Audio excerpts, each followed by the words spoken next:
시청자 여러분 반갑습니다. AI 아나운서 로아가 전하는 딜라이브 AI 위클리 서울입니다. 첫 번째 소식입니다. 지방의회 공무국에 출장. 단순 시찰 또는 외유성 여행으로 논란이 되곤 하는데요. 정부가 이를 억제하기 위한 방안을 내놓았습니다. 출장 사전 검토와 사후 관리를 강화하고 비용 지출도 제한한다는 건데요. 박선화 기자의 보도입니다. 지방의회의 공무국의 출장이 외유성 출장이라는 비난을 받아온 가운데 행정안전부는 지방의회 공무국의 출장 규칙 표준안을 개정했습니다. 개정안의 주요 내용입니다. 먼저 공무국의 출장 시 출장 사전 검토 절차가 강화됩니다. 기존에는 심사위원회 의결을 거친 출장 계획서를 심사 후 3일 이내에 누리집에 게시하도록 했지만 앞으로는 출국 45일 이전에 출장 계획서를 올려야 합니다. 또 주민의 의견 수렴 및 심사위원회 의결 이후 의결서도 공개해야 합니다. 심사위원회는 출장 계획서 심사 시 방문 기간과 직원 명단, 비용 등도 통합 심사하고 출장 계획이 변경되면 재심사를 받아야 합니다. 출장 후 사후 관리 절차도 엄격해집니다. 현재는 출장 후 60일 이내 의회에 보고하도록 했으나 앞으로는 심사위원회에서 먼저 출장 결과의 적법성과 적정성을 심의합니다. 이와 더불어 심사위원회가 평가한 심사 결과서도 누리집에 공개해야 합니다. 국외 출장 예산 집행도 까다로워집니다. 항공 및 숙박 대행, 차량 임차와 통역을 제외한 예산 지출은 금지되며 국외 출장 시 1일 1일 기관 방문과 수행 인원도 최소해야 합니다. 정부는 공무국의 출장이 단순 시찰 위주 외유성 연수가 아닌 지자체에 필요한 정책 발굴과 자료 수집을 위해 이번 정책을 시행한다고 밝혔습니다. 딜라이브 뉴스 박선화입니다. 마포구 주민들이 추가 소각장 결정고시를 취소해달라며낸 행정소송 1심에서 원고인 주민들이 승리한 가운데 서울시는 곧바로 항소장을 제출하겠다고 밝혔습니다. 이런 가운데 김기덕 시의원을 비롯한 마포구 의원들은 기자회견을 열고 서울시의 항소를 포기할 것을 요구했습니다. 보도에 조성엽 기자입니다. 지난 10일 서울행정법원은 마포자원 회수시설 입지 결정 취소 소송에서 원고인 주민들의 손을 들어줬습니다. 재판부는 서울시가 개정된 시행령을 따르지 않은 점 등의 절차적 하자가 있다고 판시했습니다. 하지만 같은 날 서울시는 곧바로 항소장을 제출할 것이라 밝혔습니다. 이런 가운데 김기덕 시의원을 포함한 민주당 마포구 의원들은 기자회견을 열고 서울시가 마포구 주민들에게 사죄하고 법원 결정을 승복해야 한다고 강조했습니다. 그러면서 항소를 포기하고 마포 추가 소각장 사업에 전면 백지화를 선언할 것을 요구했습니다. 사법부가 절차적 하자를 확인하고 이제 결정한 이상 당장 사업을 중지하고 마포 신규 소각장 전면 백지화를 오세훈 시장은 천명해야 될 것입니다. 이들은 또 만약 서울시가 항소를 강행하더라도 1심에서 이미 확실한 절차적 하자가 확인된 만큼 패소는 불보듯 뻔할 것이라 말했습니다. 절차적 하자를 범했을 때는 이건 2심을 간다 하더라도 서울시가 결코 이길 수 없을 거라고 주민들은 판단을 하고 있습니다. 그래서 시민의 혈세를 낭비하지 말고 항소를 포기하라. 한편 서울시는 마포구의 이 같은 요구에 대해 달라질 것은 없다며 2월 초 항소장을 제출할 예정이라 전했습니다. 딜라이브 뉴스 조성엽입니다. 정문원 종로구청장이 새해를 맞아 각동을 돌며 구민들을 만나고 있는 가운데 이번에는 가회동을 찾았습니다. 정 구청장은 구민들에게 새해 인사를 전하는 한편 북촌 특별관리구역 운영 방안과 함께 대규모 지하주차장을 건설할 계획을 밝혔습니다.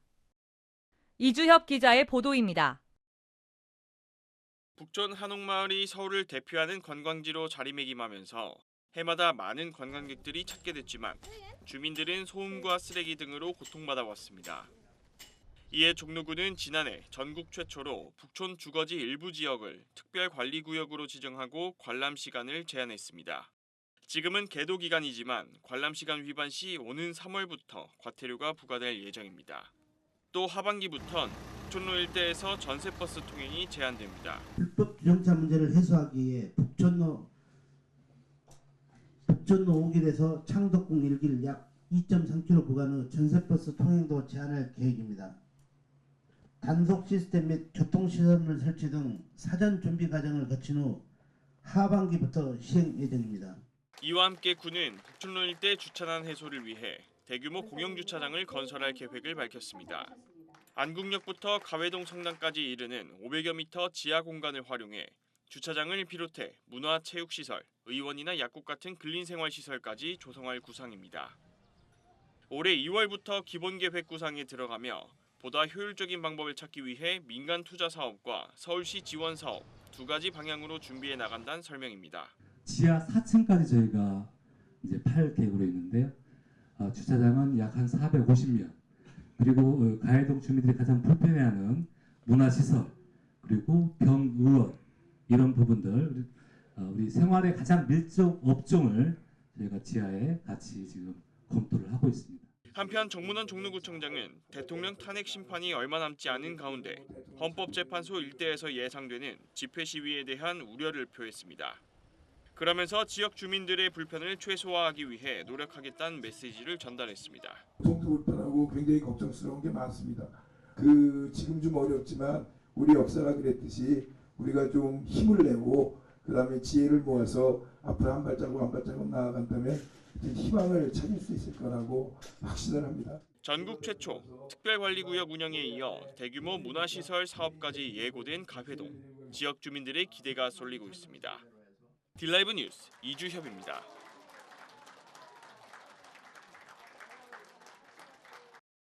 중랑구 면목동의 랜드마크가 될 면목동 도서관 공사가 한창입니다. 이곳에는 전 세대가 함께하는 도서관을 비롯해 주민 커뮤니티 공간과 지하 주차장이 들어설 예정인데요. 자세한 소식을 박선화 기자가 보도합니다. 중랑구 면목동 사가정역 일대입니다. 초등학교 운동장만한 부지에서 공사가 한창입니다. 면목동 도서관 건립 현장입니다. 최근 중랑구 신년 인사회에 참석한 서영교 의원은 면목동 도서관 조성 현황을 보고했습니다. 300억 원의 사업비를 통해 현대식 도서관을 신축한다는 내용입니다. 기존에 있던 주차장을 대신할 116면의 지하 주차장도 들어설 예정입니다.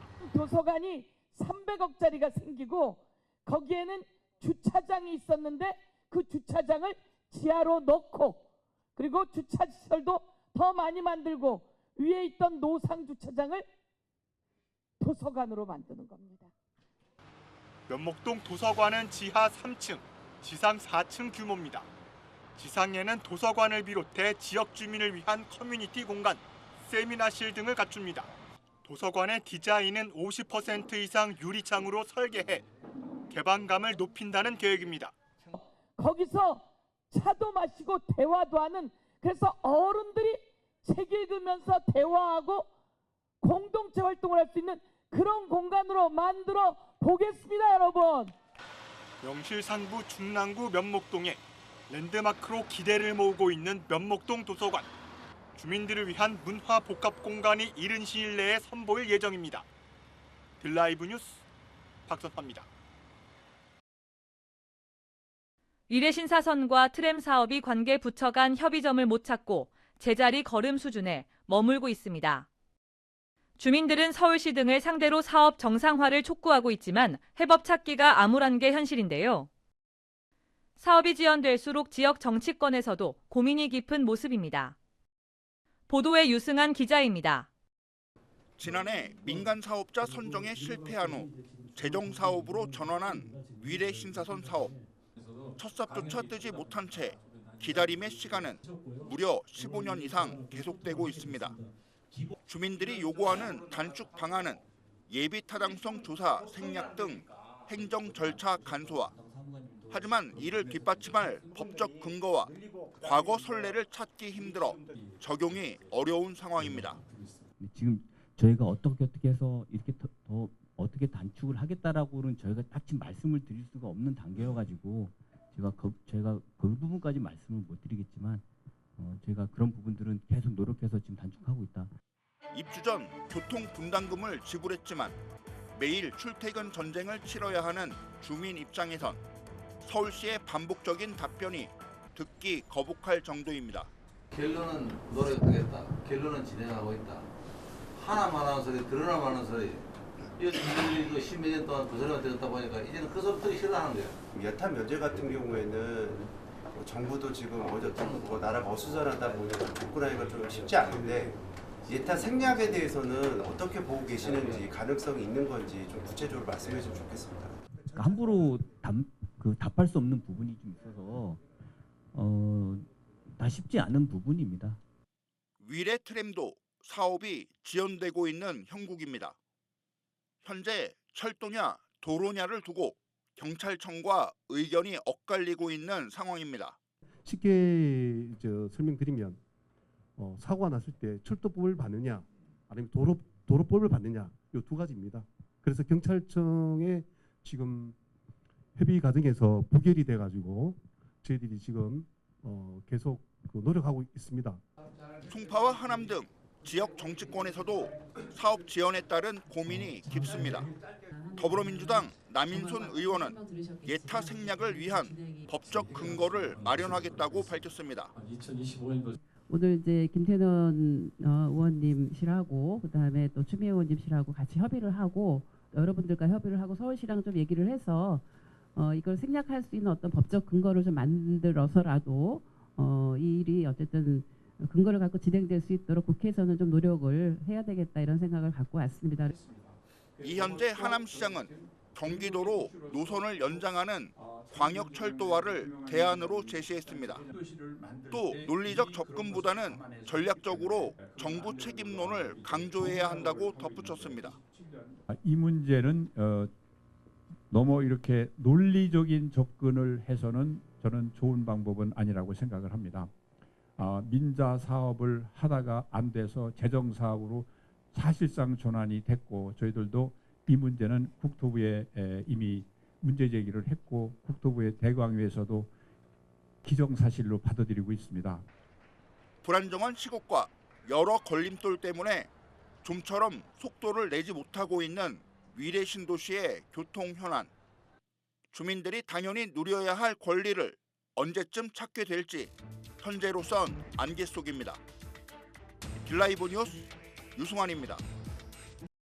현재 각 자치구마다 동을 순회하며 새해 구정 계획을 밝히는 자리를 마련하고 있는데요. 서대문구 연희동과 마포구 성산일동에서 진행된 동별 구정보고회, 조성엽 기자가 다녀왔습니다. 서부선 경전철 실시 협약과 실시 설계 추진, 강북횡단선 재추진 등의 거시 공약부터 연희 1구역과 2구역 재개발, 동진빌라 재건축 사업 등의 지역 현안까지 연희동의 수건을 해결하기 위한 서대문구의 노력은 올해도 계속될 전망입니다. 제가 보기에 금년 중으로는 그 건설에서도 결정이 될 수 있다고 보고 결정이 되면 빠른 속도로 사업을 진행하는데 문제가 없기 때문에 저희는 최선을 다해서 지원해드리도록. 동별 보고회는 예산안을 두고 벌어진 정쟁의 현장이었던 신년 인사회의 재연이기도 했습니다. 구청 측과 민주당 구의원 측은 각자의 입장을 담은 전단지를 돌리며 첨예한 대립 상황을 여실히 나타냈습니다. 행정설계하는데 계약금 11억을 예산을 신청했는데 이것도 100% 삭감. 같은 날 열린 마포구 성산일동 동별 보고회. 먼저 모범구민 표창이 진행됐습니다. 전 재산을 효도밥상에 기부한 변문희 어르신을 포함해 4명이 수상했습니다. 성산일동의 민원은 주로 성미산과 관련한 것들이었습니다. 박강수 구청장은 구청장 당선 후 처음으로 받은 민원이 성미산 개발이었다며 앞으로도 성미산 관련 민원을 해결하기 위해 노력하겠다고 답했습니다. 그러면서 대장 홍대선의 DMC역 신설을 위한 용역을 진행 중이라며 주민들도 뜻을 모아주길 당부했습니다. 이런 용역을 갖다 제출해야만 긍정적인 검토를 하는데 그들 공무원들도 편하게 일을 할 수가 있는 것입니다. 이 용역 결과가 참 잘 나와야 될 텐데 굉장히 걱정입니다. 이날 보고에선 추가 소각장 결정고시 취소 처분, 행정소송 승소와 관련해 주민들의 노고를 치하하기도 했습니다. 모두가 힘을 합한 격으로 이번 주민 승소를 이루어낸 쾌거였습니다. 마포 구민에게 진정으로 사과하고 다른 방법을 해야 되겠다고 하지는 못할 망정 항소를 하겠다 언어 도단입니다. 한편 서대문구와 마포구의 동별 보고회는 이달 23일까지 진행합니다. 딜라이브 뉴스 조성엽입니다. 종로구가 다음 달 7일까지 종모사랑 여성놀이단을 모집합니다. 종모사랑 여성놀이단은 종로구의 역점 사업이나 분야별 주요 사업의 평가를 담당합니다. 여성놀이단에는 봉사 정신과 책임감이 투철한 종모 거주 여성이면 누구나 참여할 수 있고 활동 기간은 2년입니다. 신청은 종로구청 홈페이지에서 신청서를 내려받아 작성한 뒤 담당자 이메일로 접수하면 됩니다. 종로구가 지역 내 취약계층을 대상으로 반려동물 위탁소를 운영합니다. 지원 대상은 종로구에 주민등록을 둔 기초생활수급자나 차상위계층, 한부모 가족입니다. 위탁소에서는 반려견이나 반려묘를 최대 10일까지 무료로 보호해주며 10일 초과 시에는 반려동물 무게에 따라 비용을 부담해야 합니다. 서비스 신청은 지역 내 펫 위탁소를 방문해 서류를 접수하면 되고 서비스에 관한 자세한 내용은 종로구청 홈페이지에서 찾아볼 수 있습니다. 이 시간 준비한 소식은 여기까지입니다. 딜라이브 AI 위클리 서울을 마칩니다. 시청해주신 여러분 고맙습니다.